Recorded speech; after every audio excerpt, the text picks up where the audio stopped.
Bonjour à tous et bienvenue dans cette nouvelle vidéo où nous allons plonger dans l'univers de la bourse pour parler de l'action Air France-KLM, une valeur emblématique du secteur aérien européen. Aujourd'hui, je vais partager avec vous mon avis complet sur cette action. Est-ce une opportunité d'investissement intéressante? Quelles sont ses forces? Et quels risques faut-il prendre en compte? Pour répondre à ces questions de manière claire et détaillée, nous allons structurer cette vidéo en trois grandes parties. D'abord, nous découvrirons ce qu'est Air France-KLM et son rôle dans l'industrie du transport aérien. Ensuite, nous passerons en revue les avantages qui pourraient vous convaincre d'investir dans cette action. Enfin, nous examinerons les inconvénients et les défis à ne pas négliger avant de vous lancer. À la fin, je vous donnerai une note sur 10 pour vous aider à y voir plus clair. Alors, installez-vous confortablement, car cette vidéo est conçue pour être accessible, complète et agréable à écouter, que vous soyez novice ou habitué des marchés financiers. Et n'oubliez pas de mettre un pouce bleu à la vidéo si vous appréciez ce contenu. Évidemment, si vous souhaitez acheter du Air France-KLM, il y a un lien de parrainage dans la description vers Trade Republic. Ce lien vous permettra de vous inscrire et de recevoir un cadeau de bienvenue. Mais avant de commencer, petit disclaimer important.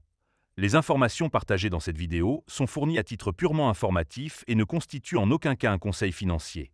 Je vous encourage vivement à vérifier chaque détail et faire vos propres recherches en complément de cette vidéo.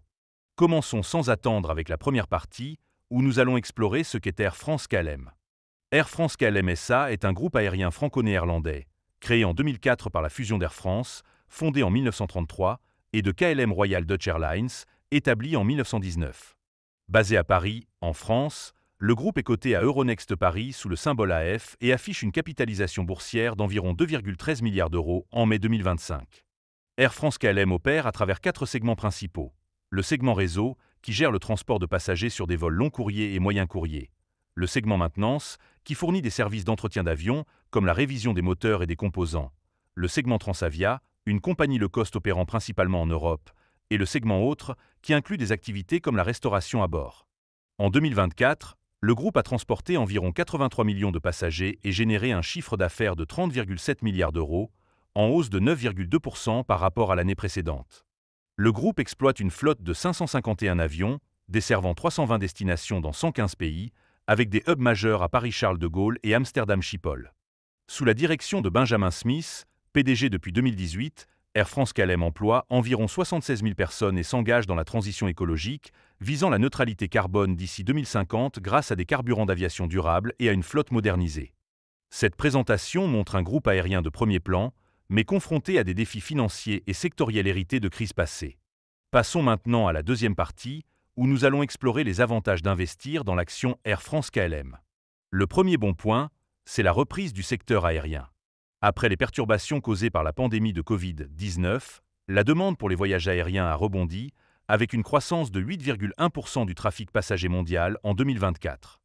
Air France-KLM a bénéficié de cette dynamique, enregistrant une augmentation de 6,5% de son trafic passager au premier trimestre 2025, porté par une forte demande sur les routes transatlantiques et asiatiques.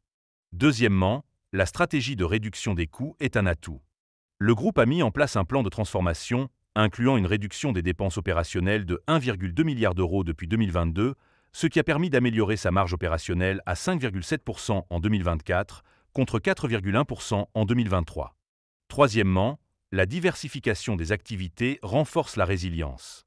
Outre le transport de passagers, le segment maintenance a généré 4,8 milliards d'euros de revenus en 2024, en hausse de 12%, grâce à des contrats avec des compagnies tierces, tandis que Transavia, la branche low cost, a vu ses revenus croître de 15%, captant une clientèle sensible au prix. Quatrièmement, l'engagement environnemental est un argument positif. Air France-KLM investit 2,5 milliards d'euros par an dans le renouvellement de sa flotte, intégrant des avions plus économes comme l'Airbus A350, ce qui a réduit ses émissions de CO2 par passager de 6% entre 2019 et 2024. Cet effort pourrait attirer des investisseurs sensibles aux critères ESG. Cinquièmement, la valorisation attractive est un point fort. Avec un ratio cours-bénéfice de 6,3, inférieur à la moyenne sectorielle de 8,5 et un ratio cours-vente de 0,07, l'action semble sous-évaluée par rapport à des concurrents comme Lufthansa, offrant un potentiel de hausse. Enfin, sixièmement, les partenariats stratégiques renforcent la position concurrentielle. Air France-KLM est membre de l'alliance SkyTeam et a signé un partenariat avec Google Cloud pour intégrer l'intelligence artificielle dans ses opérations, améliorant l'efficacité et l'expérience client. Ces avantages font de l'action une option potentiellement intéressante pour les investisseurs à la recherche de valeur. Mais aucun investissement n'est sans risque, et c'est pourquoi nous passons maintenant à la troisième partie, où nous allons examiner les inconvénients de l'action Air France-KLM. Le premier inconvénient, c'est l'endettement élevé. À la fin de 2024, le groupe affichait une dette nette de 6,4 milliards d'euros, soit 2,1 fois son EBITDA, un niveau qui limite sa flexibilité financière et augmente sa vulnérabilité aux chocs économiques. Deuxièmement, l'absence de dividendes est un frein. Depuis la crise financière de 2008, Air France-KLM n'a pas versé de dividendes, préférant utiliser ses liquidités pour réduire sa dette, ce qui peut décourager les investisseurs à la recherche de revenus passifs.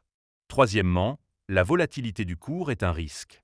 L'action a chuté à un plus bas historique de 6,90 € en avril 2025, et malgré une hausse de 45% sur l'année écoulée, elle reste sujette à des fluctuations importantes, avec une volatilité annuelle de 5,74% et un bêta de 1,39, indiquant une sensibilité élevée au mouvement du marché.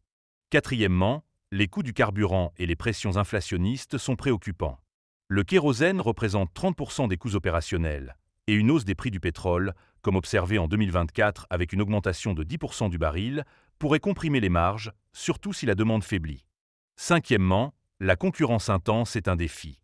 Les compagnies low cost comme Ryanair et Wizz Air capturent des parts de marché en Europe, tandis que les transporteurs du Golfe, comme Emirates, dominent les routes long courriers, obligeant Air France-KLM à baisser ses prix pour rester compétitif. Enfin, sixièmement, les risques géopolitiques et opérationnels ajoutent de l'incertitude. Les tensions au Moyen-Orient ont conduit à des suspensions de vols vers Tel Aviv en 2025 et des grèves du personnel, fréquentes en France, ont perturbé les opérations, coûtant 150 millions d'euros en 2024. Ces inconvénients soulignent le caractère risqué de l'investissement dans Air France-KLM. Arrivons maintenant à la conclusion, où je vais résumer mon avis et vous donner une note sur 10. Air France-KLM est un acteur majeur du transport aérien, bénéficiant d'une reprise du secteur, d'une stratégie de réduction des coûts efficace et d'une diversification dans la maintenance et le low-cost.